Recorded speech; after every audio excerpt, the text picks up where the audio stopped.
হাসপাতালে ভর্তি, আমার হিজাব ছিঁড়ে দিয়েছে, ও আমার মাথা ফেটে দিল না কেন, আমার হিজাব কেন ছিঁড়ে দিবে? রাজশাহী মেডিকেল কলেজ হসপিটালের সিনিয়র স্টাফ নার্সগণ এসে অতর্কিতে হামলা চালায়, ঘাড় ধাক্কা দিয়ে বের করে দিচ্ছে, রীতিমতো কলার ধরছে ভাইয়াদের। এখানে যারা আছে তারা এসে গেট ভেঙে আমাদের মেরে যায়। মানে আমাদের দোষ হচ্ছে আমরা অডিটোরিয়ামে গেছি, এটাই আমাদের মেইন দোষ। আমাদের অনেকেই হসপিটালাইজড, ঠিক আছে, হসপিটালে যাওয়ার পরে যখন শুনছে এরা বিএসসি স্টুডেন্ট, অনেককেই অ্যাডমিট নেয়নি, তারপর সরাসরি ওয়ার্ডে নিয়ে যাওয়া হয়েছে এবং তাদেরকে কোনো ট্রিটমেন্ট করা হচ্ছে না। এরপর এটা আমরা দেখতে গেছি যে হচ্ছে আসলে ট্রিটমেন্ট হচ্ছে কিনা, যদি না হয় আমরা নিয়ে আসবো, কারণ আমরাও তো নার্স, আমরা ঘরেই সেবা দিব। আমরা গেছি, যাওয়ার পরে ওখানে একটা বেসরকারির মেয়ে, ডিপ্লোমা স্টুডেন্ট, স্টাফ না, সে আমাদের উপর হামলা করছে এবং আমার ফোন কেড়ে নিছে। নেওয়ার পরে এই যে আমার হিজাব, আমি দেখাইতে পারবো না, আমার হিজাব ওখানে ওয়ার্ডের মধ্যে, ও একটা মেয়ে মানুষ হয়ে আমার হিজাব পুরো ছিঁড়ে দিছে। আমি ওখান থেকে একটা হচ্ছে পেশেন্টের থেকে আমি গামছা নিয়ে নিজেকে জাস্ট কভার করছি, কভার করে তারপরে ও হচ্ছে যে মানে মারতেছিল। তারপরে হচ্ছে যে আমাদের এই ঘটনা শোনার পরে কিছুজন যাওয়ার পরে ওনাকে আটকাইছে। এরপরে জাস্ট প্রশাসন আসছে, এসে শুধু বলতেছে যে যারা ঝামেলা করবে তাদেরকে পিটায় বের করে দিবা। এখানে যে তখন আমরা মার খাইলাম এটা নিয়ে আর কোনো কথাই হয়নি, প্রশাসন সেটা নিয়ে কিছু করবেও না, শুধু আমাদেরকে লাথি দিয়ে বের করে দিল। এটা সুষ্ঠু বিচার চাই।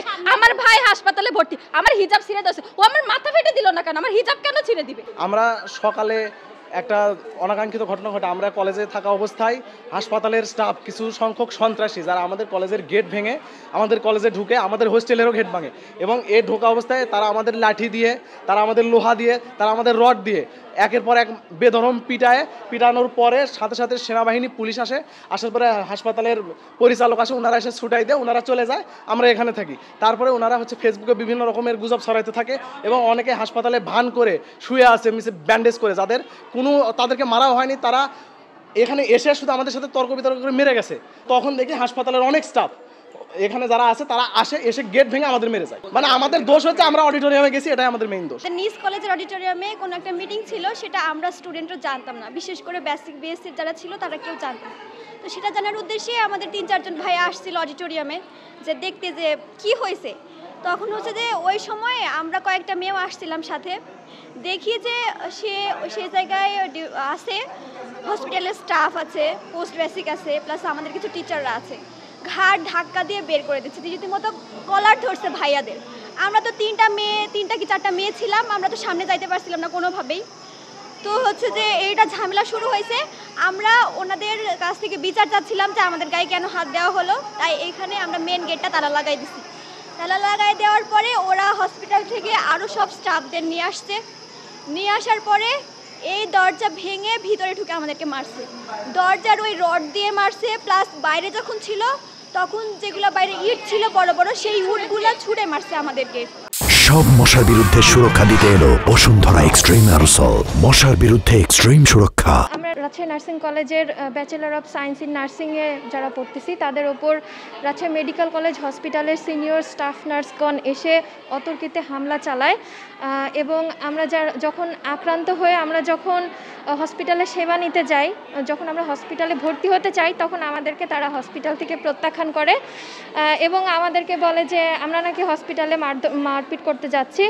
আপনারা দেখবেন যে এইখানে আমাদের কলেজের সামনে, আমাদের বয়েজ হোস্টেলের সামনে সব কিছু ভাঙচুর করা।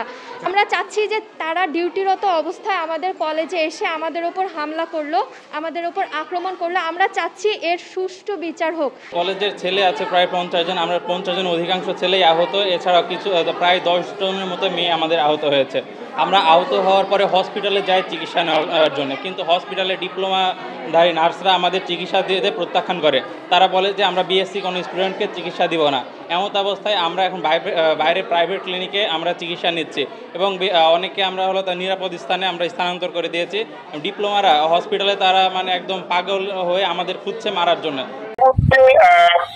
নার্সিং কলেজের শিক্ষার্থী যাদের দুটি পক্ষ রয়েছে, একটি হচ্ছে বিএসসি নার্সিং আর একটি হচ্ছে আপনার ডিপ্লোমা নার্সিং। হ্যাঁ, আমরা যতটুকু জেনেছি যে তাদের মধ্যে একটা সংঘর্ষের ঘটনা ঘটে, যে কোনো কারণেই হোক। তো পরবর্তীতে এর সাথে আমাদের হাসপাতালের কিছু সিনিয়র স্টাফ নার্সও জড়িয়ে পড়েন। এক পর্যায়ে তারা আহত হয়ে আমাদের হাসপাতালে ভর্তি হন এবং চিকিৎসা সেবা নেন। মোটামুটি 16 জনের মতো বিভিন্ন পর্যায়ে তারা আমাদের হাসপাতালে এসে আহত হয়েছেন এবং চিকিৎসা সেবা নিয়েছেন।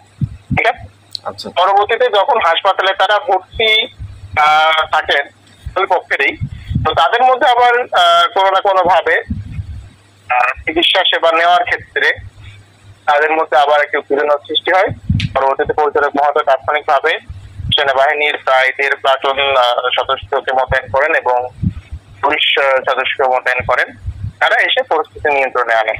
আমি সেটাই বললাম যে যেহেতু এদের দুইটি পক্ষ, হাসপাতালে কিন্তু দেখেন নার্সিং এর দুইটা পক্ষ থাকে, আপনি বুঝতে পারবেন। একটি হলো বিএসসি আর একটি হলো ডিপ্লোমা। হ্যাঁ, আমাদের এখানে যে নার্সগুলো কর্মরত রয়েছে তাদেরও দুইটি পক্ষ রয়েছে, ঠিক আছে।